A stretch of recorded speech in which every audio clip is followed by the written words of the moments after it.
Assalamualaikum warahmatullahi wabarakatuh. Alhamdulillahirabbil wa bihi nasta'in ala umuri dunya waddin. Wassalatu wassalamu ala asrofil anbiya'i mursalin wa ala sahbihi ajmain.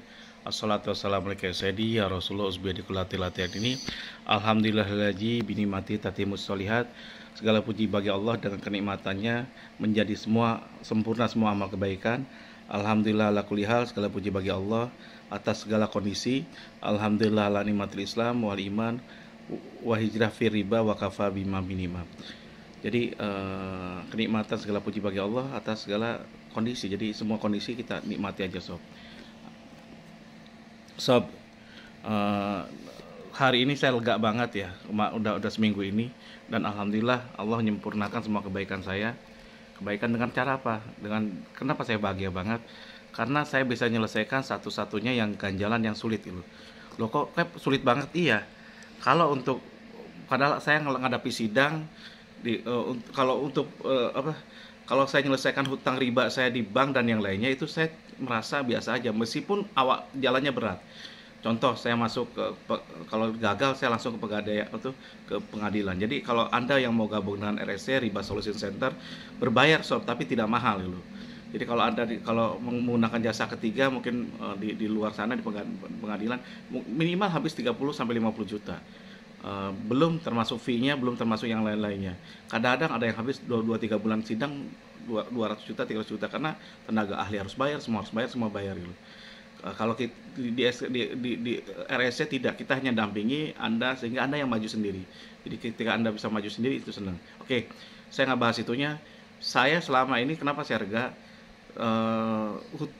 Negosiasi saya dengan beberapa bank dengan siapapun menyelesaikan masalah riba itu saya nggak sulit gitu, dan alhamdulillah selesai, bisa saya kuasai, saya menangkan itu.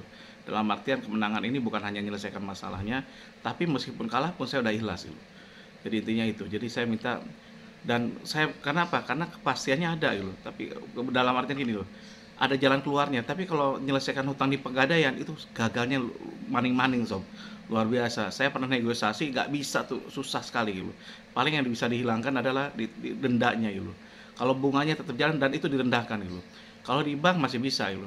Kenapa? Kalau penggadaian itu semakin mudah kita ngambil utang, semakin sulit kita untuk menyelesaikan. Jadi mudah juga bagi mereka untuk menjual, untuk melelang gitu. Mau dibawa ke pengadilan juga sulit gitu. Tapi saya tahu caranya, lewat siapa? Lewat gugatan sederhana. Tapi itu pun ya akan susah, belum pernah ngelakukan, kecuali kalau nanti suatu saat Anda ada masalah segala macam-macam dan cukup besar nilainya, kita buat gugatan sederhana aja, insya Allah bisa gitu. Tapi kalau untuk yang lain susah sob, negosiasinya nggak bisa karena surat-surat nggak ada surat-suratnya gitu. Jadi agak lemah bagi kita untuk bisa menyelesaikan itu. Ketika selesai luar biasa senangnya gitu. Sob, saya ini jago nego ya. Tapi kita harus mengakui kekalahan kita gitu. Jadi ketika saya ngaku kalah, ya udah saya harus melakukan beberapa cara lain. Saya ini jago negosiasi. Contohnya, saya belajar usaha itu, negosiasi usaha itu dari mulai saya kelas 5 SD. 5 SD itu saya sudah punya perusahaan usaha jualan majalah gitu. Waktu itu di Cilengsi ada satu perumahan. Kalau dulu orang tinggal perumahan, orang modern, orang-orang yang punya duit itu, yang mau nyisikan beli majalah. Dulu saya beli di Pulau Gadung, di distributornya saya jual ke Cilengsi, ke situ majalah Gadis, Kartini, terus Femina, segala macam-macam gitu. Dan itu saya uang dikumpulkan, akhirnya saya bisa buat sewa ruko gitu. Bukan ruko ya, kayak kios gitu. Mungkin sekarang nilainya 50 sampai 100 juta lah asetnya. Tiba-tiba uangnya habis sob. Kenapa? Karena ternyata partner yang saya ajak kerjasama, saudara saya sendiri, menggunakan uang itu untuk kuliah gitu ya, kuliah di keguruan gitu. Jadi saya kerjasama, saya berpartner dari mulai SD udah berpartner gitu. Luar biasa nggak coba. Jadi itu pengalaman pribadi saya dan saya senang. Jadi kebangkrutan pertama itu 5 SD saya. Jadi usaha saya bangkrut dulu. Dipakai dia semua, udah saya lupakan. Porque saya cari takdir baru dulu. Takdir baru mengajarkan saya, diajari oleh saya untuk bisa mewakili dia, ngirimin surat segala macam-macam, karena ayah saya itu perusahaan punya usaha percetakan yang nyuplai hampir setengahnya Kabupaten Bogor untuk tes dulu kan tiap 3 bulan sekali kan ada tes semester ya, TPS apa gitu. seperti itu. Ya udah, jadi saya belajar seperti itu, nego segala macam-macam, termasuk nganterin uang. Saya dulu udah biasa pegang uang ratusan juta, so mungkin sekarang mungkin di atas 500 sampai 1 miliar untuk bayar mesin, untuk bayar kertas segala macam-macam. Itu saya udah biasa bawa uang.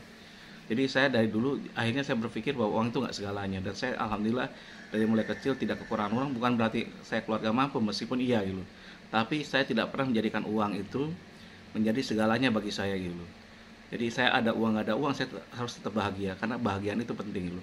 Bahagia bukan hanya di dunia tapi di akhirat. Caranya gimana? Jangan berbuat maksiat. Usahakan tidak tinggalkan maksiat, termasuk keluarga SKDA, para kapten, para admin, mau selesai, mau bahagia hidup Anda, tinggalkan maksiat. Oke. Pertama, kalau di bisnis, kalau di usaha, kita harus realistis ya. Ketika saya kalah di penggadaian, akhirnya saya mikir strategi lainnya yang harus saya lakukan gitu. Jadi intinya pas saya udah nyoba sendiri. Kalau dengan bank, insya Allah saya bisa kasuskan sampai pengadilan negeri, pengadilan tinggi, sampai ke MA, sampai kasasi gitu. Tapi kalau di penggadaian nggak bisa, sob, agak susah. Jadi harus ngakui kekalahan. Ketika saya kalah, ya udah selesai.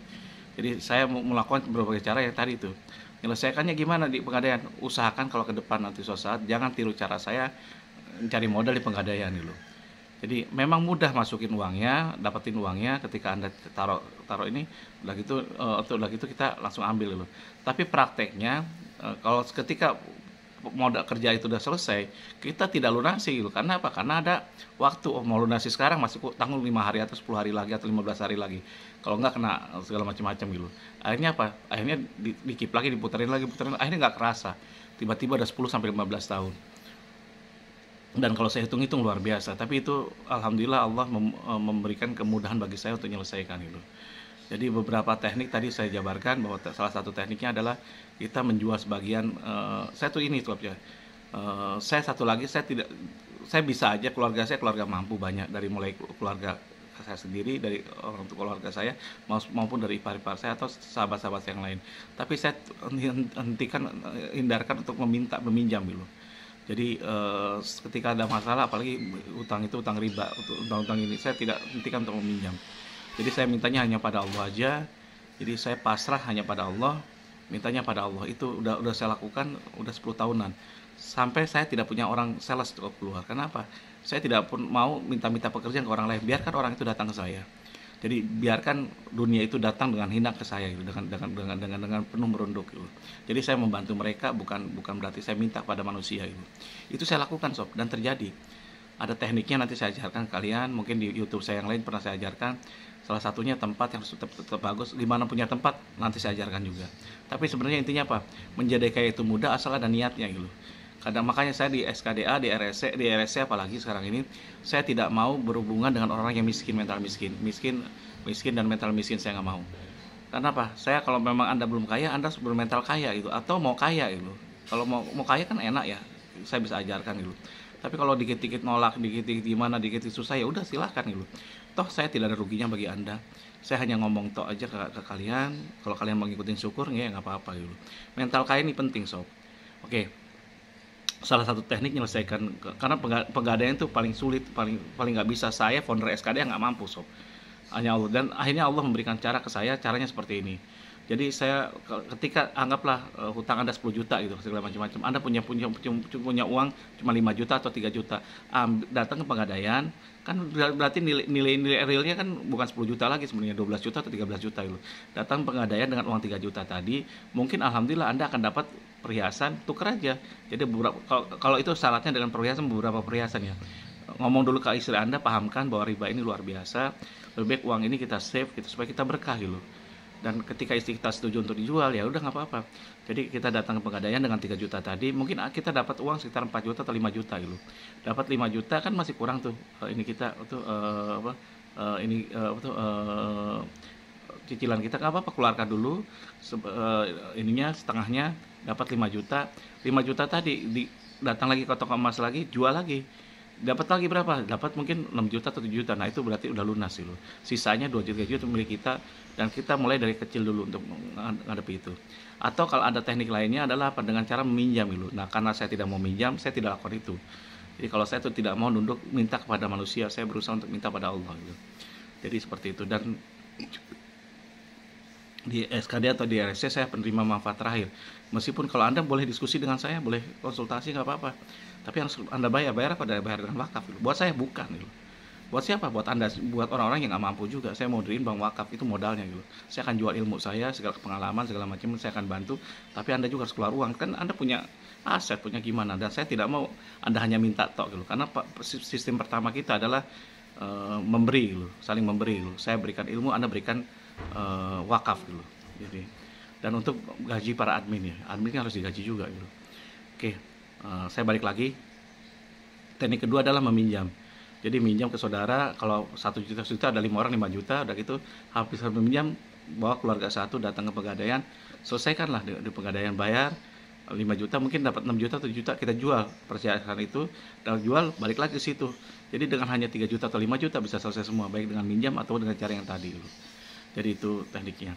Dan yang penting Anda bebas riba dulu. Ketika bebas riba, alhamdulillah insya Allah Anda dapat banyak kebaikan. Demikian dari saya. Kalau salah saya banyak salahnya, kalau kurang banyak kurangnya. Wabillahi taufiq walhidayah. Wassalamualaikum warahmatullahi wabarakatuh.